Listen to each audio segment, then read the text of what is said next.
And we are, as a people, inherently and historically Wake up. opposed to secret societies, the secret oaths, and the secret proceedings. The show that asks questions about why we don't ask questions. What the hell is going on? This is Conspiracy Queries with Alan Park.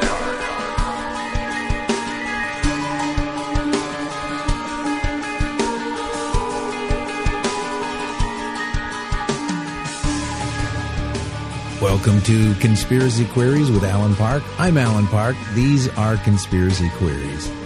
And this show is a special, almost 1 hour show in its entirety on pretty much one subject.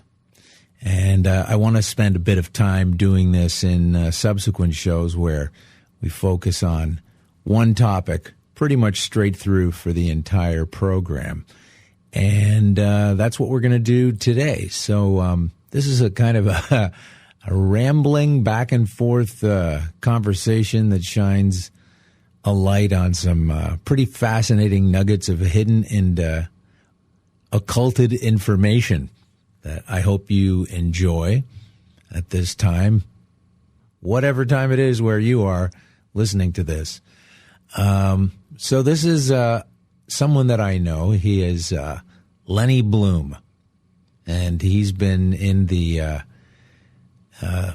investigative game, the spying game, all kinds of games, and all kinds of research over his not insignificant lifespan. And we had a pretty good sit down at a place a little bit off the beaten path. So you'll hear that it sounds a little bit odd inside this building that we were able to record this session. And so anyway, it's just a fun back and forth.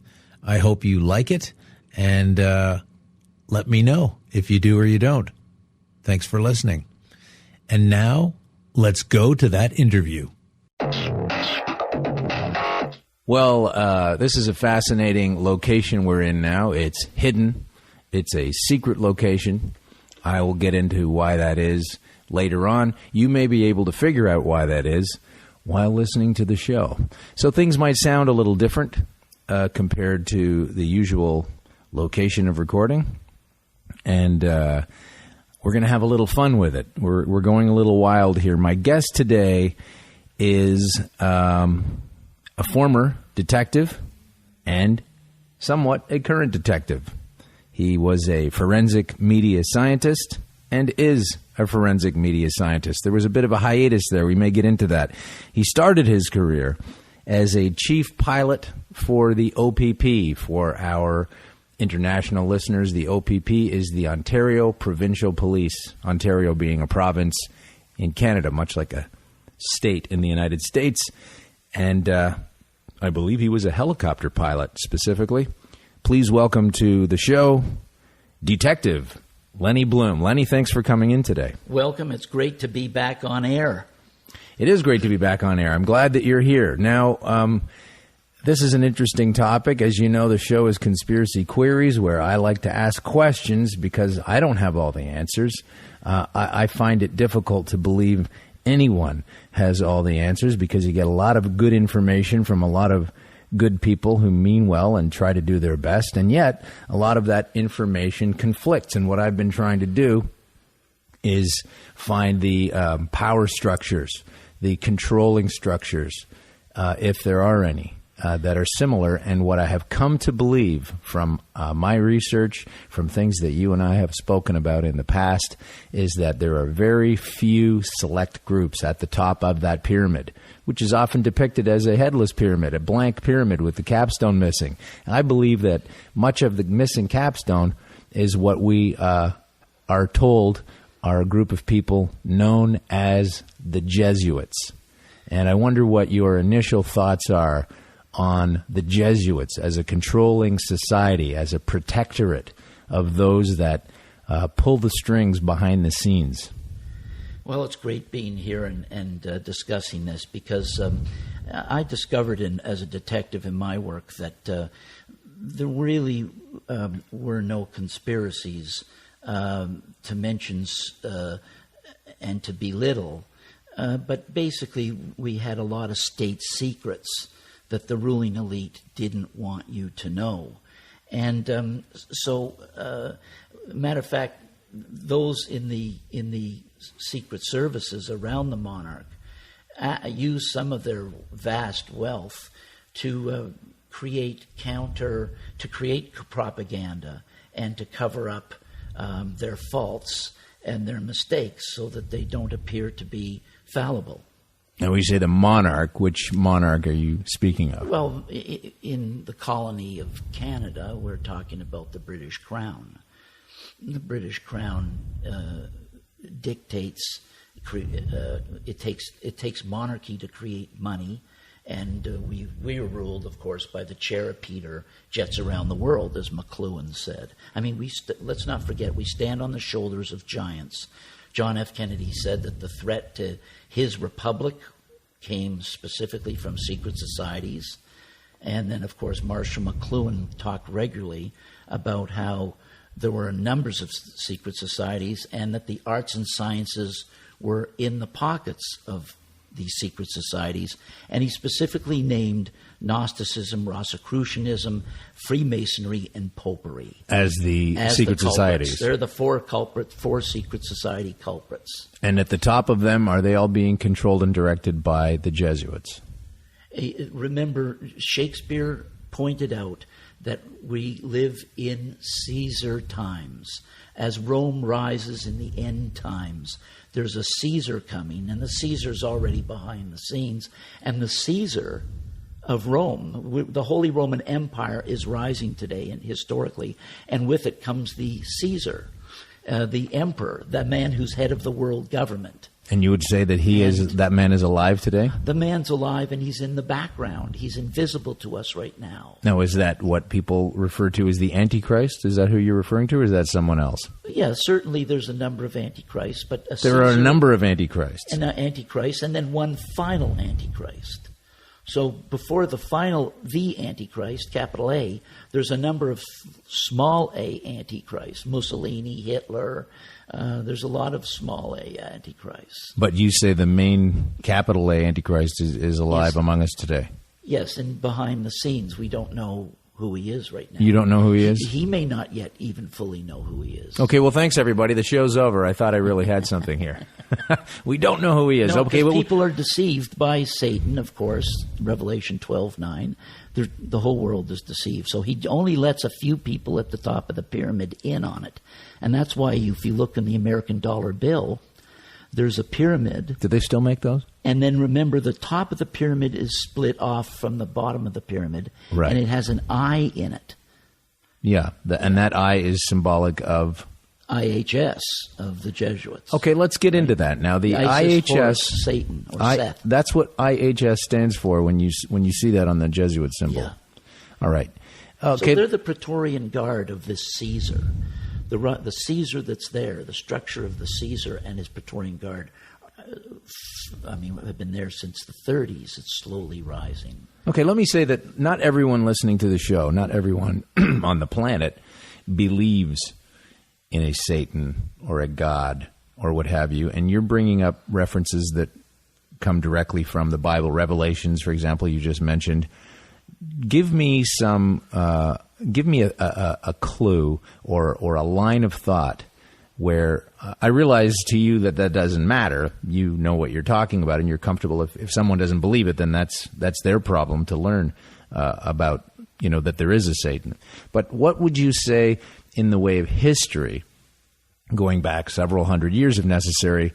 For example, you say you stand on the shoulder of giants. You didn't just come up with all of this stuff. You've read about it. So who deep in history? I never give my own point of view. No. I always draw from a book. It's a collective pool. Now let's go back in time. It's some expert's opinion and proof of fact. Right. So let's go back in time to some relatively old books that aren't the Bible of people who are talking about this Jesuit control influence. Let's have some quotes let's take a look at some of the Jesuit wars that are from the past. Perfect. That are so obvious that we miss it.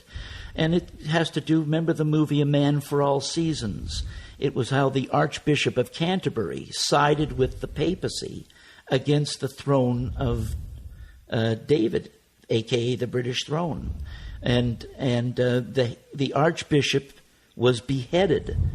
The Archbishop who sided with the Vatican was beheaded by King Henry VIII, in the movie A Man for All Seasons depicts it. That's a Jesuit war, a major Jesuit war. What, a beheading means a Jesuit war? The Archbishop of Canterbury siding with the Vatican against the throne of David, the throne of England, was a Jesuit war. It was the Jesuits against the throne of England. They wanted to get control of the throne of England, and the Spanish Habsburgs, along with the Vatican, funded the Spanish Armada to go to war with England to specifically defeat and take control of the Church of England and get it back.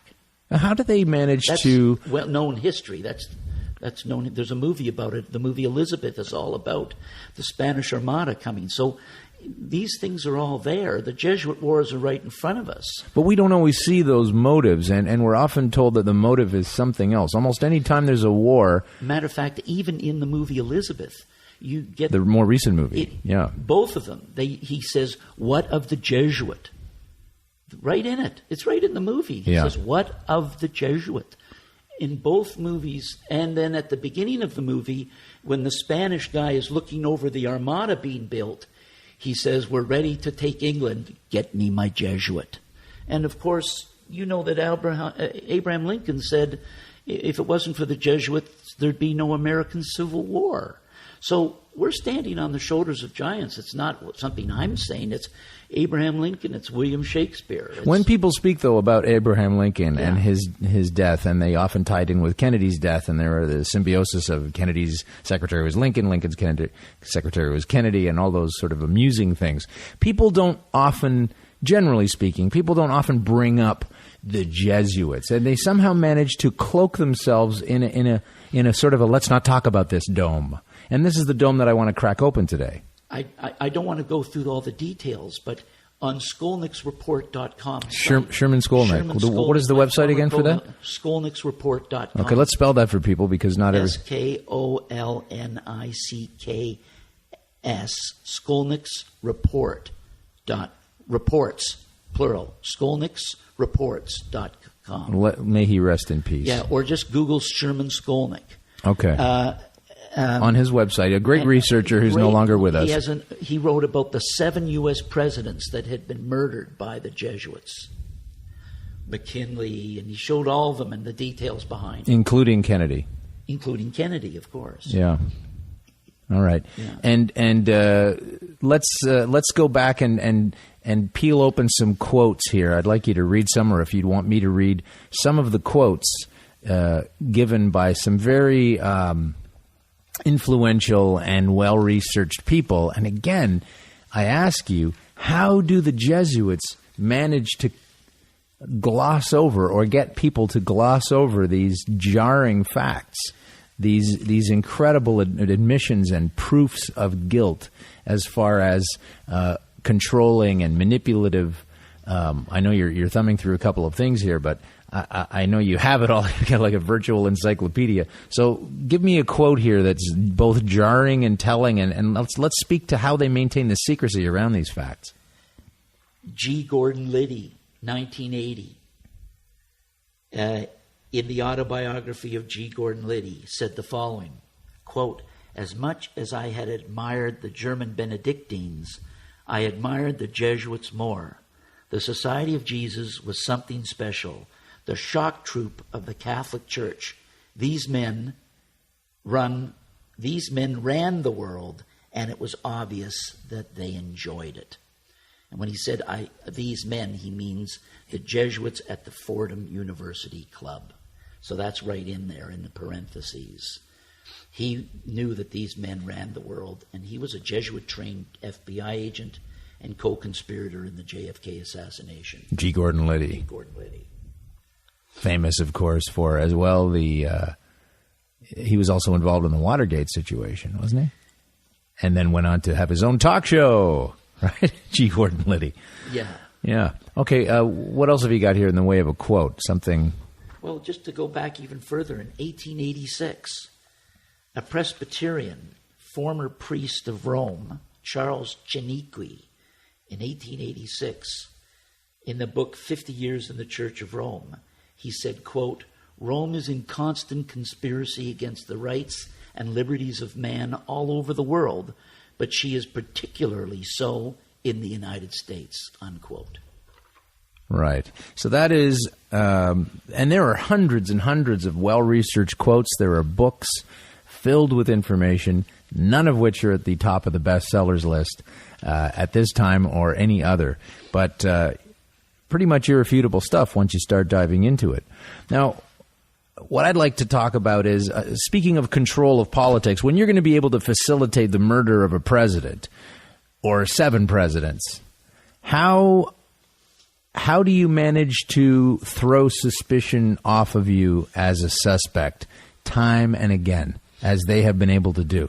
Because when I read about Kennedy and I watch Kennedy shows, I hear about the CIA did it. I hear that the mob did it. I hear that elements from overseas, the P2 Lodge, did it.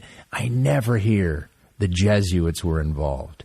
But there's so much written and research from people that point to the Jesuits being heavily involved in it. And in some of the writings that I've gone through, it speaks of how no matter how horrendous the act, no matter how horrible it is, if it's slaying children, if it's murdering old women playing cribbage on a Sunday afternoon eating tuna fish sandwiches, if they say that you have to do that slaying and kill those people, you're not even to hesitate for a second and carry it out, that act, on behalf of who? Who sits at the top of this Jesuit pile? Well, the chair of Peter does. The chair of Peter jets around the world, said Marshall McLuhan. The chair of Peter. In his book. And Peter is? Chair of Peter. That's the throne of Peter. That's Peter's throne.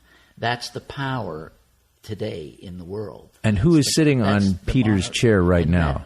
The chair of Peter sits on the crowned heads of Europe and controls them and manipulates the crowned heads of Europe. So we're talking about Germany's leader, France's leader. We're not talking about the nation. We're talking about the crowned heads of Europe. The monarchies. The monarchies. They own the governments. Okay. The governments. They own the governments. Just like the government of Canada is owned by Queen Elizabeth II. She owns the government. And so, she's a monarch. There's 2 separate entities there. So the chair of Peter. Her police force trumps our police force, the government's police force. Because her police force is directly underneath the chair of Peter, and the chair of Peter is within the chair of Peter sits the top Jesuit, and that is? The chair of Peter is the man on the horse. He's the horseman. He's riding the crowned heads of Europe. They're a beast, and they're the beast, right? And they're being, and the chair of Peter is the woman who rides the beast. The chair of Peter is the woman who rides the beast. So it's not an actual chair. It's a chair. It's a throne. I mean, presently the Francis is on the chair of Peter. The Pope. Yeah, as we know him. The Pope sits on the throne of Peter. And it's in Vatican. You can see it. It's right there. They have the chair of Peter. Because the Vatican is not just a religion. It's also a big corporation.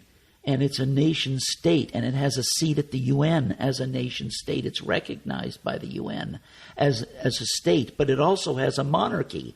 It's like, think of Monaco. Monaco with Princess Grace. They're a monarchy, right? But they also had a government. Okay, so how many average workaday, regular Catholic Joes that go to church on Sunday realize that the head of their organization / corporation is actually the Pope? Well, not only that, if they've been reading the major British newspapers, they would have read the quotes over the last 2 years now of the chief exorcist of the Vatican, who went public with a press release saying the devil lives in the Vatican. I didn't say that. The chief exorcist. I got a press release. It's in the front page. Yeah, I saw that. It's in the newspaper in Britain, in the Telegraph. It's in the major Telegraph newspapers in Britain. And what do they do with that information? I'm not saying that. That's what they've published. Yeah, what do they do with that information? It's been published. When all of this. They just brush it off. They just forget. Well, the fluoride and remember that there's been a subliminal propaganda projection project ongoing for 100 years to brainwash the people. Specifically, since the war, they brought the fluoride, which was developed by the Nazis to make the mind docile, put it in the drinking water in North America, and then brought in the green screen German TV, and then used the advertising and then the music business with the British invasion. Yeah. Right? Let me take a little scoot down that road for a second. Brought in that, shifted the counterculture. There's the whole paradigm shift in people's awareness and dumbed them down. Let's put a bookmark in this for a second, and let's take a little scoot down Fluoride Road here. Have you noticed lately that several cities, Calgary in Canada being one, there are several others in the States, have actually said, yeah, we're done with fluoride in the drinking water. We're not going to do that anymore. Other cities are actually... That's where all the bombings are happening, right? They're actually saying... Other people are actually discussing it, having it on the books. Do you think that's a good sign? If people are actively working towards removing fluoride from the water? I think that's terrific. Absolutely. Absolutely. It's kind of amazing, isn't it? I don't understand it. Now, all right. Yeah. Let me ask you this. I was looking for one particular, but go ahead. One particular politician. Yeah. I said we'd take a quick scoot down Fluoride Road. Okay. So we did that. One particular politician who is rising up right now in Canada was asked relatively recently if, as a young politician rising through the ranks, is often asked certain test questions by people who hope to be eager to get behind that politician. And this particular politician was asked, do you support removing fluoride from the water system? And he brushed it off and said, well, I don't believe any of the conspiracies about fluoride in the water, but no, so I don't have any plans to do anything about that. Oh, he said that. Yeah, and the politician that I'm speaking of is a man named Justin Trudeau. Now, Justin Trudeau seems relatively poised to be putting himself into a strong position. He's now become the leader of the Liberal Party, which is now the official opposition to Stephen Harper's Conservatives in Canada. And let's just put it on the table here. His father, Justin Trudeau's father, Pierre Trudeau, was also a Jesuit, heavily influenced by Jesuit-trained politician, Jesuit-influenced politician. Does the apple fall far from the tree? Would you say Justin Trudeau is also influenced and or trained by the Jesuits? And if so, why is he not talking about that now? How many other Canadian politicians, and let's go with American politicians as well. We're going to try to keep this encompassing the world, everybody, but we're kind of focused on North America here. How many of these cats are actually influenced and or led by the secret doctrines, some of them very cruel, of the Jesuits? Well, we don't know. Certainly, Justin Trudeau is following in his father's footsteps, but in a different era and at a different time. I think that you've got the Rome's control over the throne of England. And you also have the throne of England's control over the Canadian government. And there are people behind the scenes, and there are whistleblowers, remember. So we don't know exactly whether or not he may be, if he's a whistleblower, he may be covering it. He often, just because they are the son of a man who's been part of the establishment's propaganda machine. Doesn't mean he'll carry the torch. Doesn't mean that he will. He may infiltrate and be interested in waking people up somehow as well. We don't know. We have to want. You're going to have to wait and see. You have to keep an eye. But one thing's for sure. Kind of like a Laura Eisenhower to her grandfather. He's definitely being groomed by some branch of the establishment under the watchful eye of the Jesuits. So far they think he's their boy. Well, I'm sure they have everybody. Yeah. I mean, ultimately there's nobody who gets into the public's consciousness that is not under their control. Well, that would explain my ratings. So, okay, there have been a lot of other folks that are heavily influenced by the Jesuits and have links. And I wonder if you can speak about... the mayor situation in Toronto has got to be an example. The mayor? There's got to be some...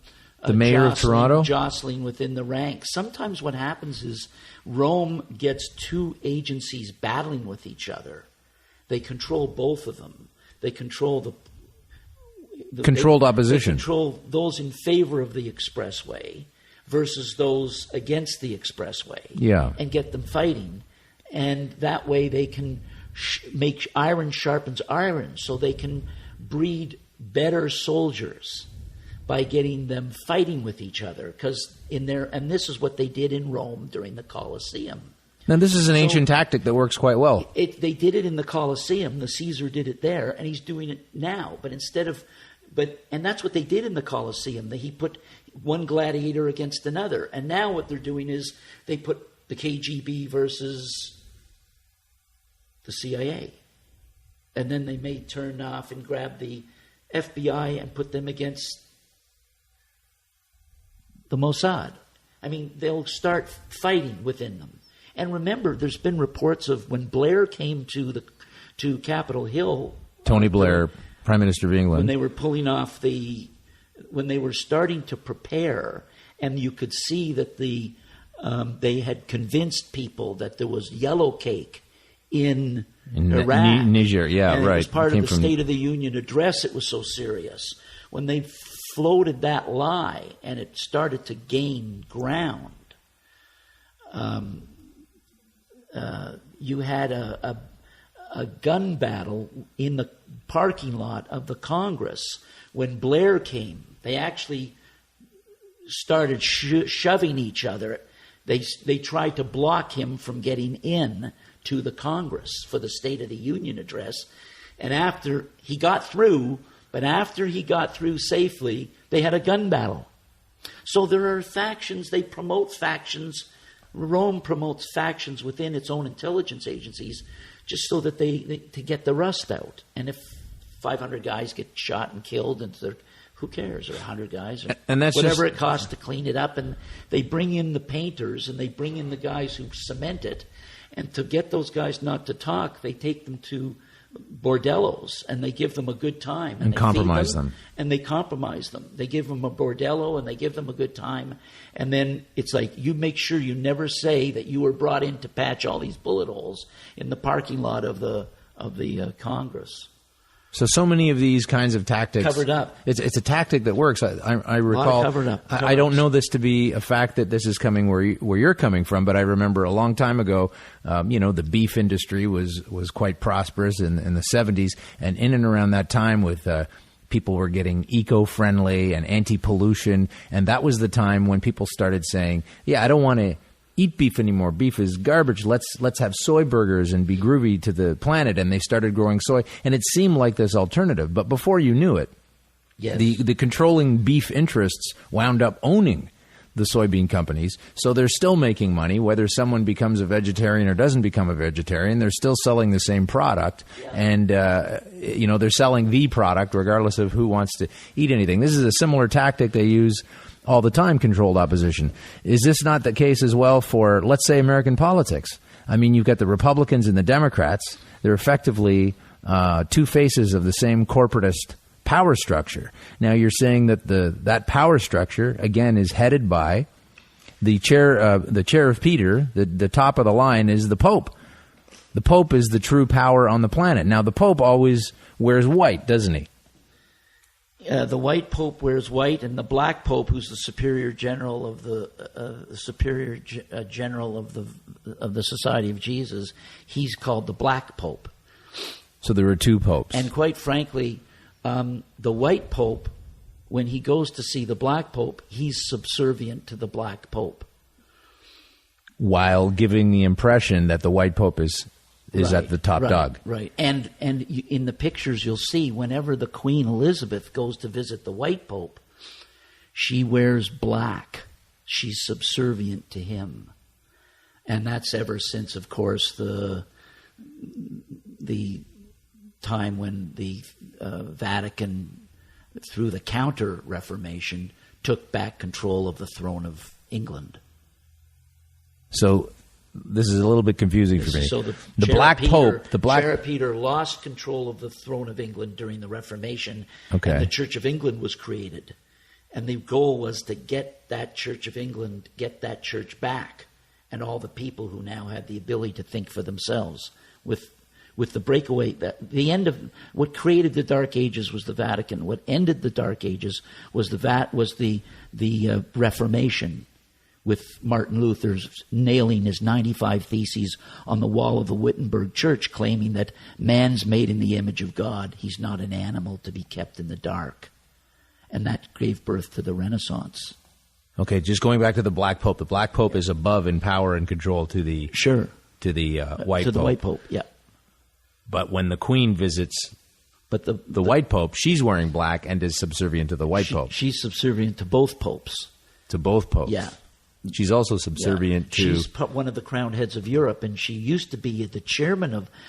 The throne of England used to be the chairman, but it lost the chairmanship to the King of Spain, and that's what was the year the Annibus Horribilis and the Windsor Castle got burned down. 1993. And Juan Carlos took control, the King of Spain, and he took control of the crowned heads of Europe. So he works directly with... He's the coach working with the general manager, which is the White Pope. King who's Juan working Carlos... for the Black Pope. Right, okay. There you go. Now you've got it all I've got it all in a the tree. Power structure in the carnal world. The King Juan Carlos of Spain is not someone that we hear a heck of a lot about. No. We hear about the Queen of England. Once in a while we hear about the Denmark royalty. We hardly ever hear about the King of Spain. Why is that? King Juan Carlos of Spain. Power is the ability to remain invisible, operate behind the scenes, manipulate.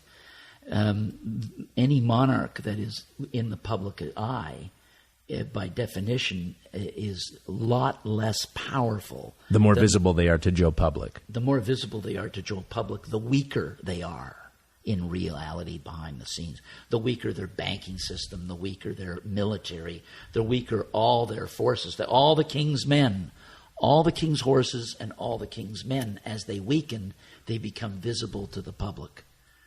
Those invisible to the public are very powerful monarchs, and those are the crowned heads of Europe that you don't see. And not always just Especially monarchs, but people and the others. in the banking industry and those people that we never get to see either. Well, we remember, money is created by monarchy. That's why all the early money, and even to this day, all you see is the picture of the monarch on the money. Governments can't create money. Banks can't create money. But monarchy, the thrones, monarchies create money. There's no monarchy on the American money, though. Oh, sure. It's the Vatican. It's the Chair of Peter. It's the pyramid. Oh, that's on the pyramid on the back. The Vatican Bank owns the Fed. The Fed issues Federal Reserve notes. There is no American money. There's no American currency. There's no money issued by the government of America. The last guy who tried was John F. Kennedy. Yeah. He started to go into competition with the Vatican Bank. The Federal Reserve Bank and the American currency is all controlled by the Vatican through the Rothschilds, the Rockefellers, the Kuhn Loebs, the Warburgs, and the Schiffs. The Federal Reserve that was put in at Jekyll Island. Remember, the Jesuits sunk the Titanic. They staged a murder. They wanted to get rid of the three wealthiest men in the world who were blocking the Federal Reserve creation. Act. Yeah. Yes, blocking it. And who were those Guggenheim, gentlemen? Strauss and Astor. From? America. Strauss is Macy's. Guggenheim and Astor. They were the wealthiest men in the world, and they were American. And they were blocking the Federal Reserve system. And of course, Ezra Pound learned this, and they threw him in jail so he wouldn't talk to the public. They didn't. It was so the secret that the American currency was not printed at the mint by the American government. There were no $2 bills. And that it's been replaced. Your money's been replaced by monopoly money. There you go. The monopoly came in as an effect of the funny money of the Federal Reserve, which is a Vatican bank. Right. So remember, they built the Titanic. Read the book The Secret Terrorists by Bill Hughes, The Sinking of the Titanic. In order to get, remember, if anybody got a whiff that these three men had been murdered, then people would start investigating why they were murdered. And they'd say, what do they have in common? And they'd lead to... Yeah, it would be a paper trail, too. To the idea of getting a centralized bank owned by the chair of Peter. But instead, they were lured onto the Titanic. How was that done? The Titanic. How was that done? Well, it was done by... How do you convince a rich guy, hey, get on a boat and travel across the world? It's to be fashionable. They lured them onto the boat. It's an unsinkable boat. It's the biggest boat ever launched. Look at how all these wealthy guys today, they're trying to get to Everest, and they're trying to be in the book of records for a balloon flight or this, or they're launching a rocket, or Virgin Records. I mean, there's all these wealthy guys who want to do these things. Well, nothing's changed since those days. And it plays to the ego. And it plays to the ego. So they lured them onto the Titanic, and they blew up the Titanic. They smashed it into the captain. Great book, The Lucky Priest, about how the Jesuit captain was given his orders by the priest, and the priest accompanied it from Shannon, Ireland. He took it from England to Ireland, and then got off at Ireland, the Lucky Priest, and gave the orders to the captain to sink the Titanic. Okay, let me just stop you right here. Probably the men were actually shot, so they didn't die trying to get out. They probably went into the room and shot them. Let me just stop you right here. And there's evidence now to show that may be the case, that the thing was blown out. I'm trying to stop you right here, and I'm failing. Let me stop you right there, because this is very important. This brings up a point that I could apply to 9/11, and I could apply to a lot of horrible things that have happened. And let's just keep it to the Titanic. Yeah.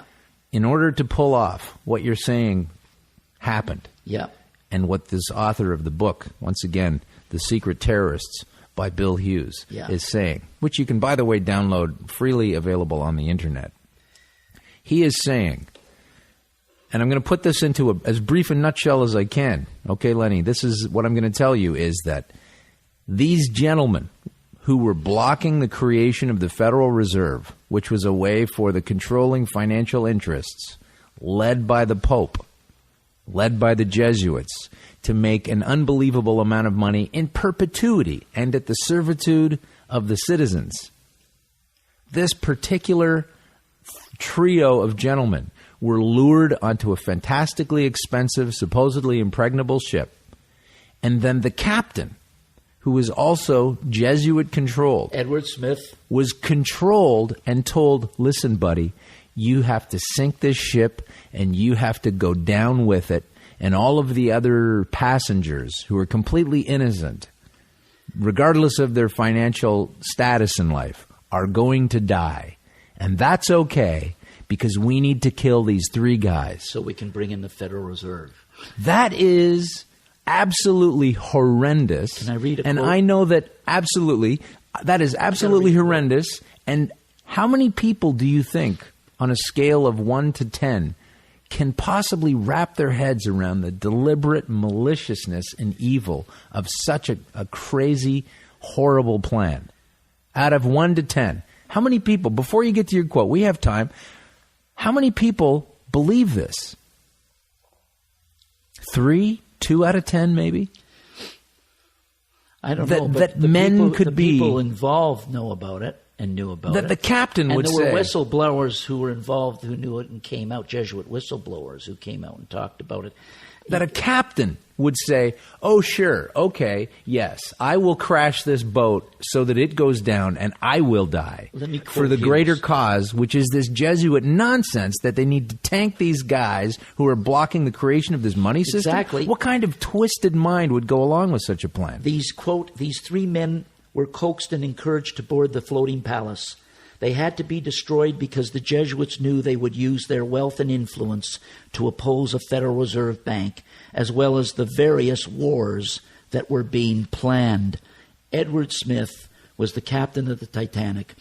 He had been traveling the North Atlantic waters for 26 years and was the world's most experienced master of the North Atlantic routes. He had worked for Jesuit J.P. Morgan for many years. Edward Smith was a Jesuit tempor coadjutor. This means that he was not a priest like the guys you see down in Mexico, sure, ringing the bell and feeding helping the kids. The poor. He wasn't it wasn't one of those Jesuit priests, but he was a Jesuit of the short robe. Jesuits are not necessarily priests. Those who are not priests serve the order through their profession. They're assassins. Anyone could be a Jesuit, and their identity would not be known. Edward Smith served the Jesuit order in his profession as a sea captain. So he was ordered to scuttle the ship and go down with the ship, and he did.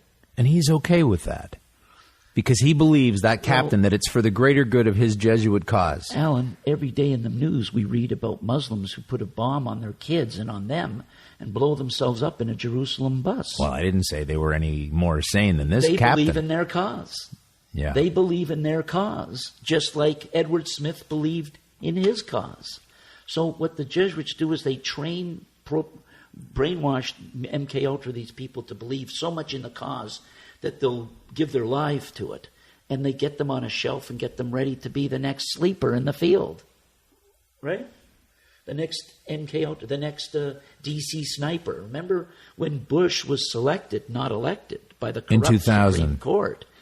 In order to get the public off and change the mindset, the conscious mindset of the people, they got the DC snipers starting to shoot people and got the attention.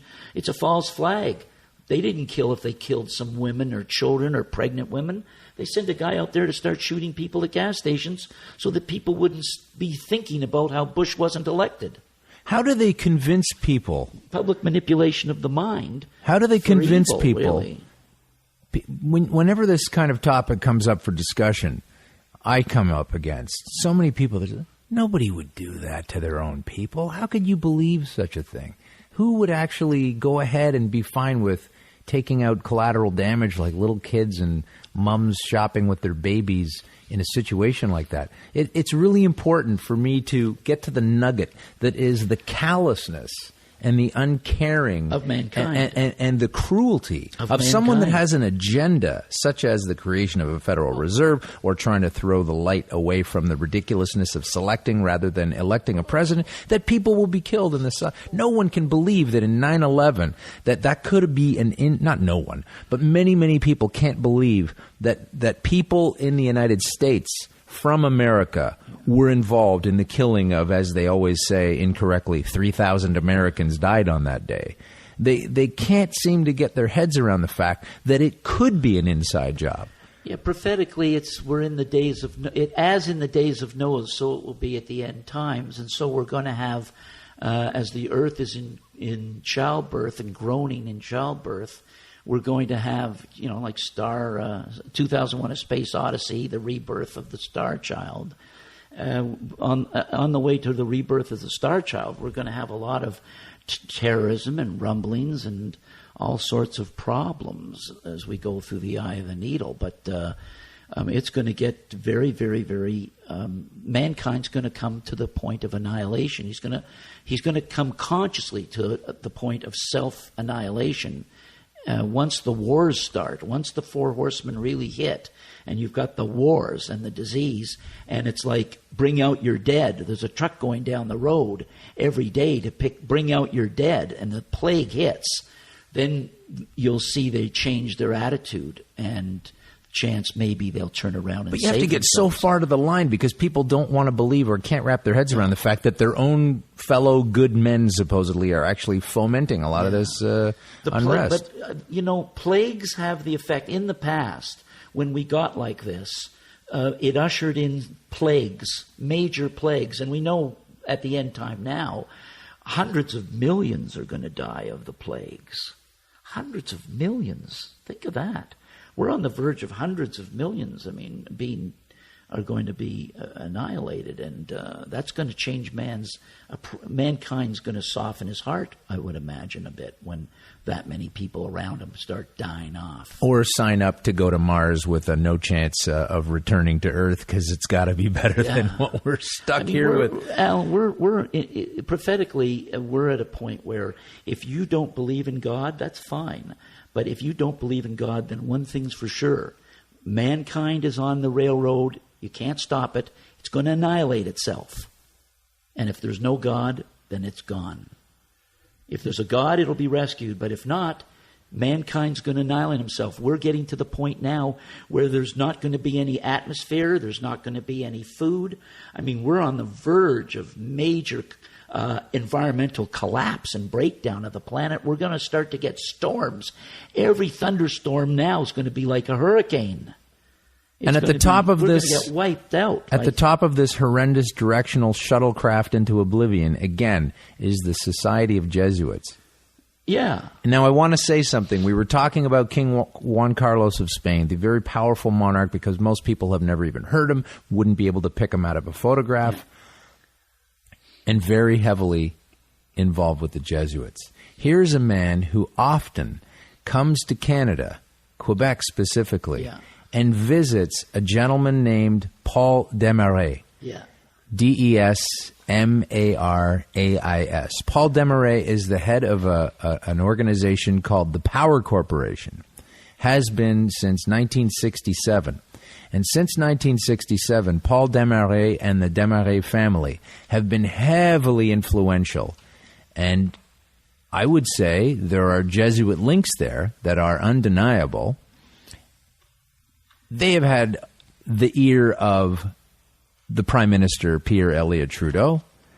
They have had the ear of the conservative, different party, as if that means anything, Brian Mulroney, who used to be a lawyer with Paul Desmarais before he became a politician. Yeah. They have had the ear and control of Jean Chrétien, who was another Prime Minister of Canada. Paul Martin, as well, who is the Prime Minister of Canada. All of these guys have been visitors and pay fealty almost to this Desmarais Jesuit powerful man. Now, if you go to the Power Corp website, I believe it's powercorp.com or perhaps powercorp.ca. Just Google up Paul Desmarais and go there. You look at the board of directors, and every one of those directors is so heavily entrenched into the money markets and the insurance systems of both Canada and North America and around the world. It is unbelievable to me that this guy who lives in an estate that's larger than Manhattan inside of Quebec is not recognizable himself in a lineup. People see Warren Buffett, they know who it is. They see Richard Branson, they know who it is. Nobody knows who Paul Desmarais is, and he's been there forever. Now these guys are also apparently involved with Justin Trudeau, and I bring it back to them. So what can we do to highlight the realities and expunge the falsehoods of how much influence the Desmarais family and the Power Corp has over Canadian politicians? Well, the emperor's clothes are invisible. And the emperor uses both, remember, the emperor and the monarch, the throne of David, holds court and gives audiences. And people like Desmarais and these people, they are men who work with the Hofjuden, who come before the court also of St. James. So you've got the Hofjuden. They're in all the different courts. The Hofjuden, the Perez is in the chair of Peter. He's the Hofjuden for the Vatican, and the Goldsmith and others were Hofjuden for the British Crown, and the Rothschilds were Hofjuden for the chair of Peter. So you've got the Hofjuden, and you've got other knights of Malta and knights. And you've got Demarés and blacks, and you've got all these men who are aristocrats who come before the throne and have an audience and are princes in their own right. And the princes meet with the crown in England, and they have their own corporate men who work for them. So these princes create corporations, and they hire people to run their corporations. And for instance, the British Crown had Lonro, which was the London Rhodesia Company, who was in charge of it was Tiny Rowland. And Tiny's job was Africa. He ran the Africa desk for the British. So he ran the slave trade, and he ran the diamond money, and he ran all of it for the British.